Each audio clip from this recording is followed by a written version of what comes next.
Copa আমেরিকার সেমিফাইনালে কানাডাকে হারিয়ে ফাইনালে আর্জেন্টিনা।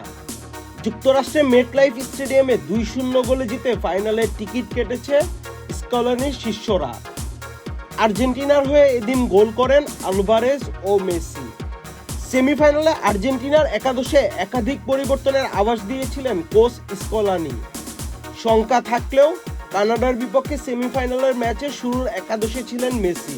একাদশে মেসির সাথে ছিলেন ডি মারিয়া ও আলভারেজও। ম্যাচ শুরুর প্রথম 15 মিনিট বেশ ভালোই খেলেছে কানাডা। 3 মিনিট ও 8 মিনিটে দুটি সহজ সুযোগ নষ্ট করে শেফেলবার্গ। 22 মিনিটে রদ্রিগো ডি বলের পাস থেকে লক্ষ্য ভেদ করেন সিটি তারকা আলভারেজ। তার দেয়া গোলেই 1-0 ব্যবধানে এগিয়ে যায় আর্জেন্টিনা। প্রথমার্ধে আরও বেশ কিছু সুযোগ পেয়েছিল আর্জেন্টিনা, তবে তা কাজে লাগাতে ব্যর্থ হয় মেসিরা। 1-0 গোলের লিড নিয়ে বিরতিতে যায় আর্জেন্টিনা। বিরতির পর এবারের কোপায় নিজের প্রথম গোলটি তুলে নিতে বেশি দেরি করেননি লিওনেল মেসি। 51 মিনিটে এনজো ফার্নান্দেজ বক্সের জটলার মধ্যে শট নিলে মেসির পাস হয়ে বল চলে যায় জালে। কানাডা অফসাইডের অভিযোগ তুললেও কানাডার রক্ষণের ভুলে সেটি হয়নি।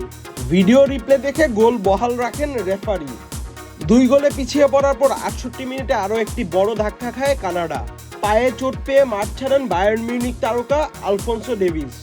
অবশ্য শেষ দিকে গোল করার দারুণ দুটি সুযোগ পেয়েছিল কানাডা, তার দুর্দান্তভাবে ঠেকিয়ে দেয় আর্জেন্টিনার গোলকিপার এমিলিয়ানো মার্তিনেজ। শেষ পর্যন্ত 2-0 গোলের জয় নিয়েই ফাইনাল নিশ্চিত করে মেসির আর্জেন্টিনা। মেসির সামনে আরও একটি ট্রফি জয়ের হাতছানি। আহমেদ শাফি, চ্যানেল আই। এখন জন্ম সনদ দিয়ে খোলো বিকাশ স্টুডেন্ট অ্যাকাউন্ট। নিজের বিকাশ নিজে কর।